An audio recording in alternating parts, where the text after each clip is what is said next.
Hello, boys and girls, and welcome to shorter attention, what I was doing and things like that. Hopefully it helps you out. You know, hopefully.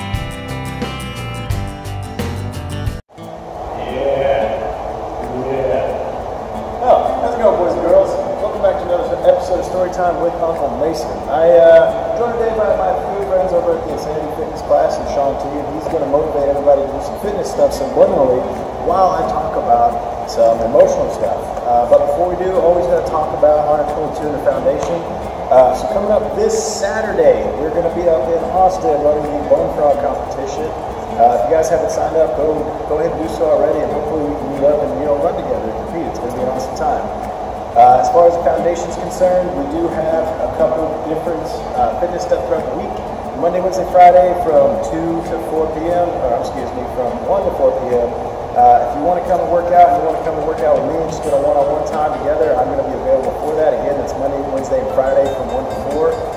But of course, we have all of our Honor 22 workouts at the end of the day, 6 to 8, Monday, Wednesday, and Friday. So be sure to check all that stuff out. So, last video we talked about, I gave you an overview of guilt. I gave you an overview of false guilt, real guilt, and we talked a little bit about a memorial project. So, the reason I split them up is because a lot of people come to us with guilt, and I wanted to specify what types of guilt there are. There's a very real guilt where you've done some bad shit and you should feel bad about it, and this guilt is very positive and it makes, like, this is what's motivating you to become a better person. And then there's false guilt, and that's the guilt that's made up in your head. This is the stuff that you feel based on your belief system, you should feel this way.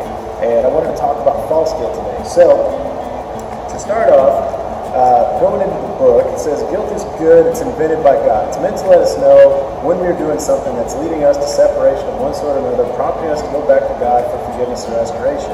But Satan likes to give us guilt trips that have nothing to do with God's laws. His guilt does nothing but produce frustration and depression. This happens because there's no way to rid ourselves of the effect of that kind of guilt unless we recognize for what it is, and that's false. And again, false guilt is the guilt that is in here. This is the guilt that you've made up in your mind, your subconscious. For you religious folks, Satan's whispering in your ear this guilt that you should feel bad, you should constantly feel bad about it. And what happens with false guilt is it constantly breaks down how you see yourself, and it leads you down a very destructive and very depressing path. So there's different kinds of false guilt. I'm going to go into each one. So the first one we've got is survivor's guilt, and that's basically if I had died, others would have lived. So you feel guilty for the fact that you're alive and somebody else isn't. Then there's survivor's euphoria guilt that said, how can I feel good when others die? How can I feel good that I'm alive and this guy's not? Then you've got guilt over involuntary fight, flight, or freeze response.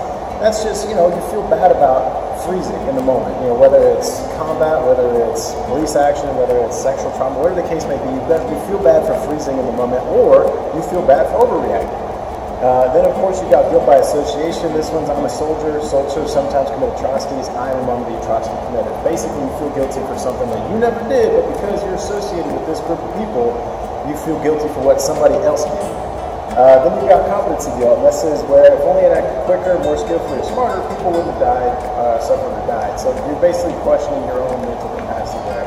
Then you've got catch-22 guilt. That's where you're forced to make a lose-lose situation. And the example they have is the woman looked like she had a bomb under her burqa.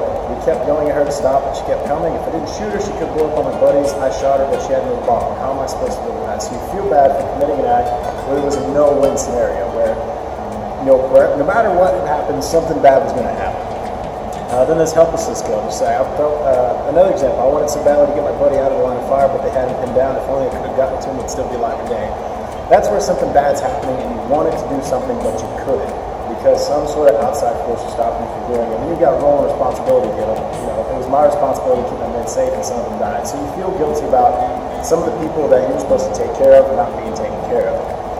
So in each case listed above, there's no guilt as far as God and His law is concerned. No more factoring in the decisions that were made. In each case, the guilt is based on a false premise. It's basically based on you beating yourself up, the devil whispering in your ear, whatever the case may be. So a couple resolutions. You can't blame yourself because you lived or others died. You had nothing to do with that. There's no way that you could control all the conditions surrounding the traumatic events, and the conclusions drawn are logical and accurate. The euphoria over your survival is an involuntary function of your lower brain, as was your fight, flight, or freeze response. It was involuntary, as in they were uncontrollable reflexes. They're not moral choices that you should be held accountable for. Your subconscious, your conscious, the thing that gives you your belief system and guides you down whatever path you're going through, did not make that decision whenever you were going through that traumatic event. That was your natural response to what was happening. Guilt by association, as long as you didn't participate in atrocities, it's a huge thinking error for you to punish yourself for. You didn't do the crimes, why do the time? The if-onlys of competency, catch-22 and helplessness are irrelevant. In hindsight, we may be able to see other options, but in the moment of crisis and the fog of war, you can't see them all. You did your best, and no one at that moment under those conditions should judge you for it.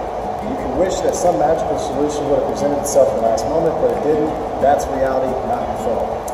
And then finally, leaders simply can't protect all those under their command all the time. There's a war going on, there's a fight going on in the streets. You can't protect everybody, okay? The potential for disaster surrounds the combatant at all time. Multiply that by the number of troops you command. Are you God? That you control all those variables simultaneously? Why wouldn't anybody think you could? In all these cases, it's normal to feel sad, angry, frustrated about how things turned out, but don't turn that emotion on yourself. You weren't meant to take the hit for those very unfair and unfortunate events. Don't take it. The very key point here is that life isn't fair. Good things happen to bad people, and it's what we do with those bad things that make us who we are. So, question here says, can you identify with one or more of those kinds of guilt? If so, write it down. And do you feel that's legitimate, and if so, why? So, for you folks keeping track at home, just go back to replay the tape. And if you associate with any of those, write it down, and then write down why you feel that way. So finally, the only way to deal with false guilt is to recognize its illogical or rational basis, shine a spotlight on its only source, the devil, or your subconscious, and ask God to remove it for you. For those of you that aren't religious, but are watching this and try to get something from it, think about it. Reflect on it. Reflect on why you feel guilty. Reflect on these issues that are coming on. If you need to, find somebody to talk to about it and have them think about it for you. Two heads are better than one, okay? The guilty feelings may or may not lift immediately, but keep bringing it before God, or keep bringing it before your friends, and let him or her take that burden off your shoulders. It's not accomplishing anything to constantly beat yourself up over it, keep spinning that tire, because you're not going anywhere. You're not progressing further, and that's the whole point of this, is to take where you're at now and progress into a better person. If you're still stuck here in that guilt, you are never going to get over there. God doesn't mean for you to carry it, okay? And no one else wants you to either. So that's basically it, guys. When it comes to false guilt, stop beating yourself up over it. That's just point blank and simple. Everything I've talked about to this point, you can continue to relive it, you can continue to rehash it, or you can use what happened as a baseboard to become a better person, to not make those same mistakes. If you feel it's a competency error, then you can use this time to educate yourself. But there are things in this life, bad shit happens to good people. I'm going to reiterate that as much as I can. It fucking sucks when it happens, but it fucking does, okay? And it's what happens during those bad times and what you do after that, that's what matters, not what actually happened, okay? So, love all you guys. Hope you enjoy this video of us working out, and I will see you all at the next one. Take care.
Yeah.